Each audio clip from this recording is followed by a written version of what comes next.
Car enthusiasts knew him as Frank, the respected judge who could identify rare vehicles from across a show field and always knew the fascinating stories behind every classic restoration.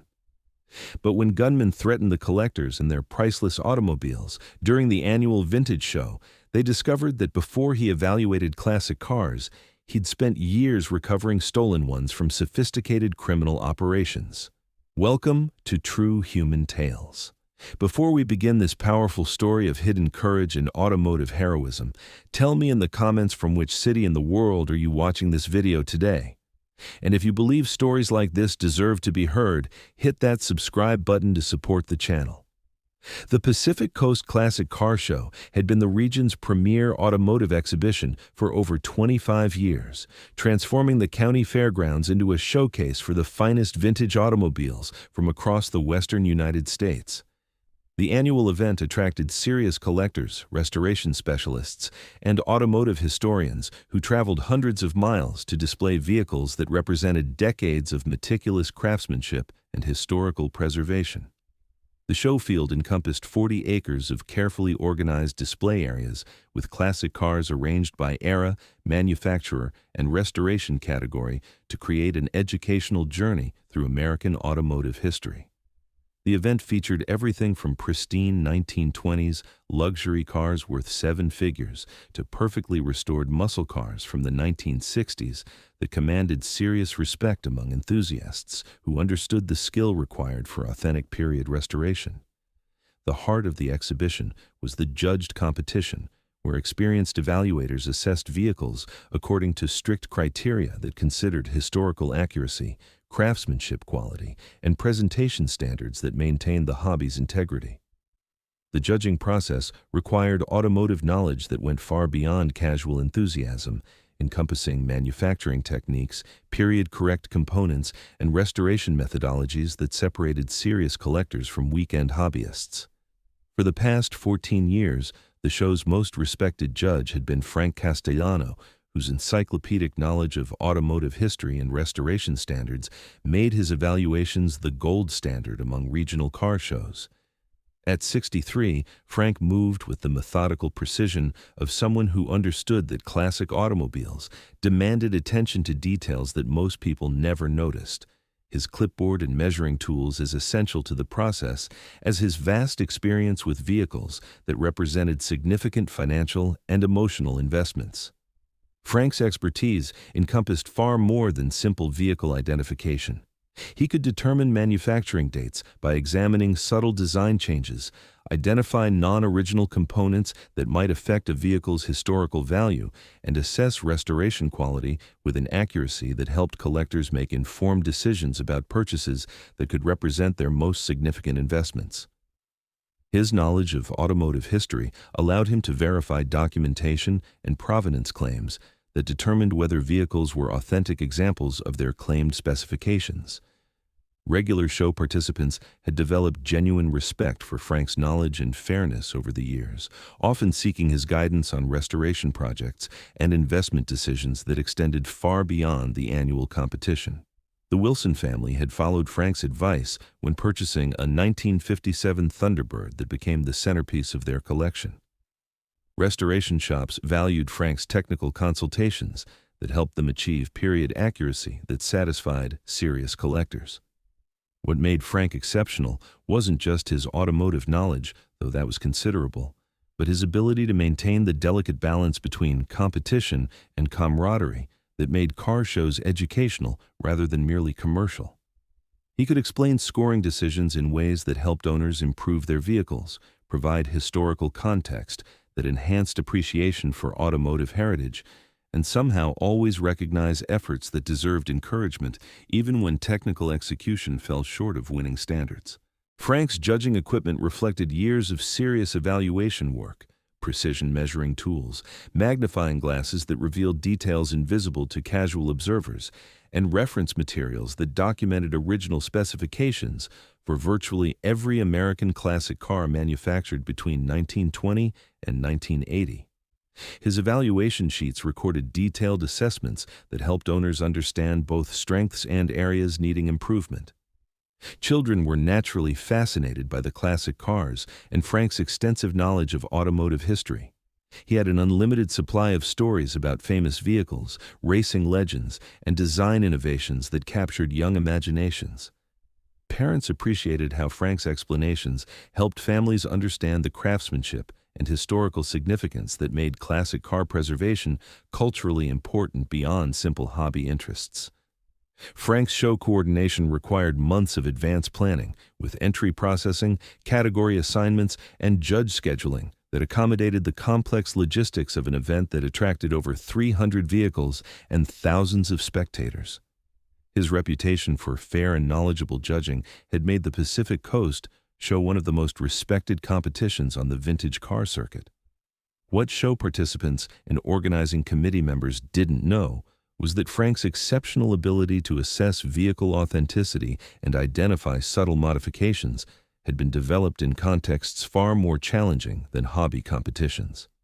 His expertise in recognizing altered vehicle identification numbers, detecting stolen components, and coordinating complex investigations came from 21 years with the Los Angeles Police Department's Auto Theft Division, where he'd specialized in recovering high-value classic cars from sophisticated criminal operations. Detective Frank Castellano had served from 1979 to 2000, working everything from routine vehicle recovery to complex investigations involving international car theft rings that targeted classic automobiles for export to overseas collectors willing to pay premium prices for stolen American automotive icons. His official LAPD record listed his specialty as high-value vehicle theft investigation, but his actual experience included coordinating undercover operations against criminal networks that moved stolen classics through seemingly legitimate restoration shops and auction houses. Frank had worked cases where classic car theft involved international smuggling operations, forged documentation that fooled even experienced collectors, and sophisticated criminal enterprises that employed expert mechanics to alter stolen vehicles beyond recognition. His expertise included identifying vehicles that had been rebirthed with false identifications, coordinating recovery operations in locations where criminals were armed and dangerous, and maintaining undercover personas at car shows and auctions where stolen vehicles were often sold to unsuspecting collectors. His transition to civilian judging work had been carefully planned after experiences that had taught him to value the authentic passion and craftsmanship that drove legitimate classic car collecting. The Pacific Coast Show represented everything he'd learned to appreciate about automotive culture: preservation of mechanical heritage, respect for original craftsmanship, and community relationships built around shared appreciation for automotive history rather than criminal exploitation. The show's organizing committee knew Frank was former LAPD, but had no idea of the scope of his experience investigating criminal enterprises that targeted classic car collectors and restoration specialists. His background seemed perfect for judging work that required both automotive expertise and the integrity necessary to handle competitions involving vehicles worth substantial sums. What they didn't know was that Frank's judging equipment included more than standard evaluation tools. The locked compartment in his judging case contained detailed information about classic car theft patterns and criminal networks that remained active in the collector car market, intelligence he'd maintained through professional contacts and his own observations during 14 years of show judging. His communication equipment could coordinate with law enforcement when suspicious vehicles or individuals appeared at automotive events. For 14 years, Frank had found profound satisfaction in his judging work. Helping preserve automotive history through accurate evaluation had gradually replaced the stress of pursuing those who stole and destroyed it, and the steady rhythm of show seasons had allowed him to heal from years of investigating crimes that targeted people's most treasured possessions. His greatest pleasure came from recognizing exceptional restoration work and seeing families develop appreciation for automotive heritage that would be preserved for future generations. Sunday, September 8th, was the final day of the 3-day Pacific Coast Classic Car Show, when award ceremonies and closing activities brought maximum attendance from both participants and spectators. The show field was filled with the finest classic automobiles from across the region, representing millions of dollars in carefully preserved automotive history and the passionate dedication of collectors who'd invested decades in their restoration projects. Frank had arrived at 6:30 a.m. to complete final judging evaluations and prepare award documentation for the closing ceremonies that would recognize the most exceptional vehicles in each competition category. By 10 a.m., the show was operating at full capacity with spectators, collectors, and automotive media, creating the energetic atmosphere that made the Pacific Coast show a premier destination for serious enthusiasts. During the midday period when closing day activities brought maximum crowd density and vehicle valuations reached their peak, Frank was evaluating a rare 1963 split-window Corvette when he noticed them. Three men moving through the show field with the purposeful navigation that Frank's trained eye recognized as something other than automotive appreciation. They wore casual clothing appropriate for car show attendance, but displayed none of the careful observation behavior that characterized serious collectors, and they moved with coordinated precision that Frank's law enforcement experience had taught him to identify as operational planning. Frank's threat assessment protocols, refined through years of investigating auto theft operations at car shows and auction houses, began processing warning indicators with automatic precision. The men's movement patterns were wrong. They were studying security arrangements and high-value vehicle locations rather than appreciating automotive craftsmanship. Their attention focused on the most expensive vehicles and least supervised areas rather than the educational and competitive aspects that should have been their primary interest as legitimate show attendees. Frank continued his normal judging duties without changing his evaluation routine, but his awareness shifted into the heightened state that had once made him invaluable to investigations where car theft operations used legitimate automotive events as cover for criminal activities. He mentally cataloged high-value targets, security vulnerabilities, and the communication systems available for coordinating emergency response. The men positioned themselves strategically around the show's most valuable vehicle displays, where million-dollar classics attracted both serious collectors and curious spectators. Their placement suggested preparation for theft operations rather than automotive appreciation, and their timing coincided with the afternoon period when closing ceremonies would create maximum distraction and minimum security attention on individual vehicles. At 2:15 p.m., during the show's peak attendance period, when awards presentations and final evaluations created optimal cover for criminal activities, Frank's suspicions were confirmed when he observed one of the men communicating through what appeared to be a concealed earpiece while studying a 1967 Shelby GT 500 that represented one of the show's most valuable and easily transported vehicles. Frank realized he was witnessing the preparation phase of what auto theft investigators called a car show heist, a coordinated theft operation designed to target high-value classic cars during events when security was focused on crowd management rather than vehicle protection, and when stolen cars could be moved quickly before their absence was noticed among hundreds of displayed vehicles. As Frank prepared to activate emergency protocols, he observed the first man approach the Shelby with tools that were clearly intended for bypassing security systems rather than examining automotive details. The sight of criminal activity targeting the automotive heritage he'd spent years protecting triggered Frank's law enforcement instincts with an intensity that transcended his 14 years of peaceful judging work. That's when Frank stopped being a car show judge and became an auto theft detective again.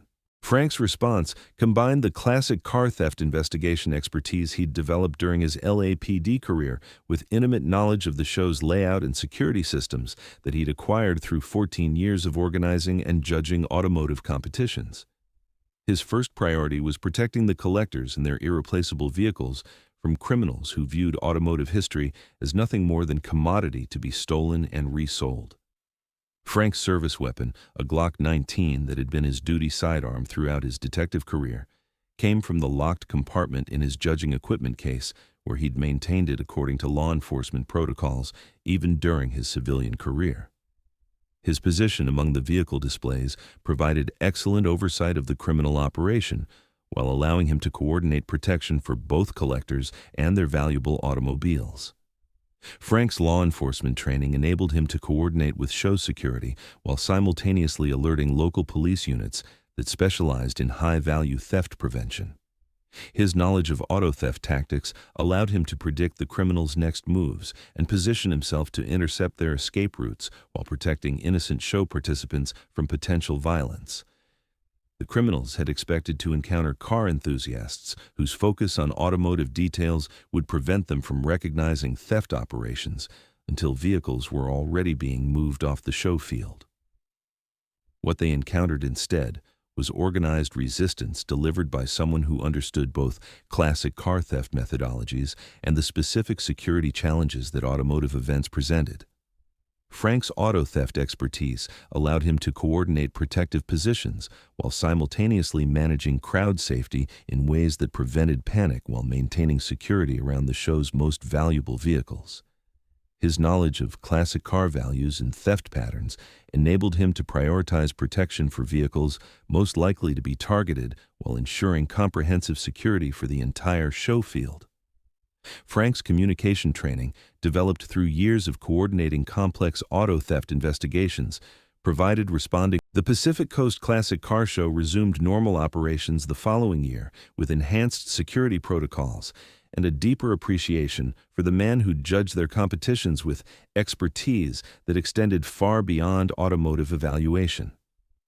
Frank returned to his judging duties with the same quiet professionalism that had made his evaluations legendary among collectors, assessing classic cars with the dedication that had made him valuable to both his law enforcement career and his automotive preservation work. The only visible change was a small recognition from the show's organizing committee, acknowledging his extraordinary service during a security incident. Frank had requested that it emphasize automotive preservation and education rather than law enforcement, preferring to be remembered for his contributions to classic car culture rather than the criminal threats that occasionally endangered it.